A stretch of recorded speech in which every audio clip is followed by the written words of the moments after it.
Hello, my name's Mark and welcome to the Boataholic channel. Back in September 2017, whilst browsing the internet, I spotted a Sealine SC35 listed on a well-known auction site. So I called a friend of mine, Richard, and said, do you fancy having a look at this boat? We jumped in the car, headed up to the northeast to have a look. On arriving at the marina where the boat was being stored, visually from the outside it looked like any other Sealine SC35, other than the rear windows, which clearly weren't standard factory fitment. It turns out these had been fitted by a previous owner. So from the outside it looked okay. Inside, two engines had been fitted, two Volvo Penta D4 260 engines, which again were standard fitment. There were fuel tanks in there. Nothing was connected. None of the fuel lines were connected. A lot of the electrics were missing. And on the inside of the boat, it was a bit of a mess, to be honest with you. There was a lot of work required. This boat was actually the plug boat for the production run of Sealine SC35. So basically it was a full production hull without the top deck fitted. Inside, the interior was fitted, but it was fully fitted out in plywood timber.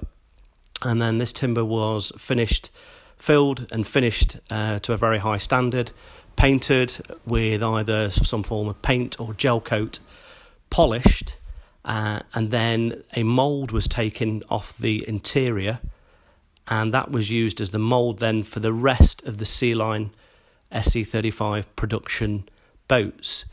The plug boat would have been kept because normally with a mould they do have a finite lifespan.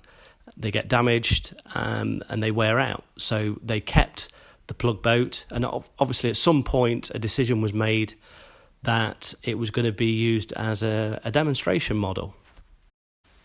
The boat then had the top deck fitted, some internal bulkheads were fitted, the plug mouldings were left in place, and it was used as a display model. They built a plinth for it, and I believe it even sat in the middle of Southampton with a Union Jack on it at some point. And then unfortunately Sealine went into liquidation in 2013, and this boat was sold off as part of the liquidation sale. We then believe the next owner fitted a pair of Volvo Penta D4 260 engines, did a very basic makeover on the interior with some vinyl, painted the interior mouldings with a form of white gel coat. After several discussions with the owner, we came to an agreement on the price and arranged for it to be shipped back to the Midlands.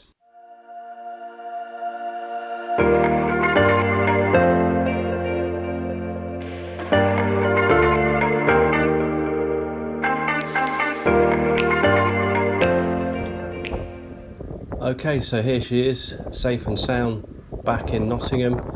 My friend here, Richard, just guiding her in slowly. The crane was struggling at this point because of the amount of wood that's in it. Even though she's not got a lot of the interior fitted, the boat's still weighing in at around just over 7.5 tonnes, which is well overweight compared to the factory boat, and that's because of the amount of timber and plywood that's in her to produce those plug moulds that I spoke about a little bit earlier. So we guess probably there's a good tonne, maybe 1.5 tonnes of timber in there at the moment. So at this point the crane is struggling.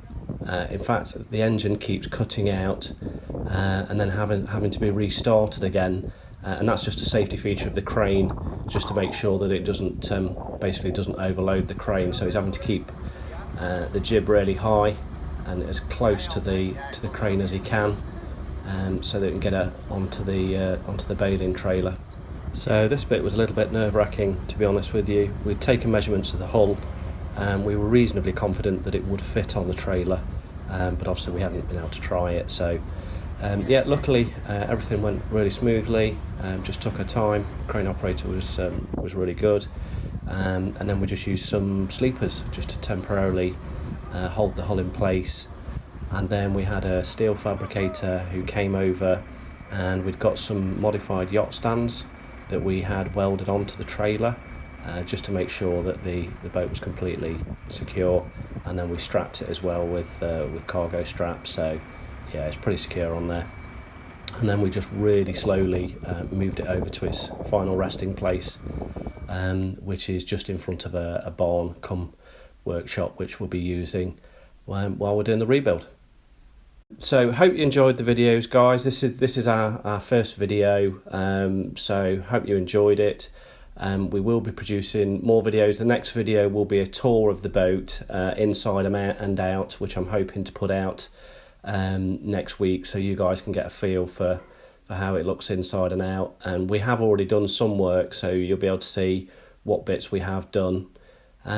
So yeah, hope you enjoyed it. Please subscribe, and see you next time.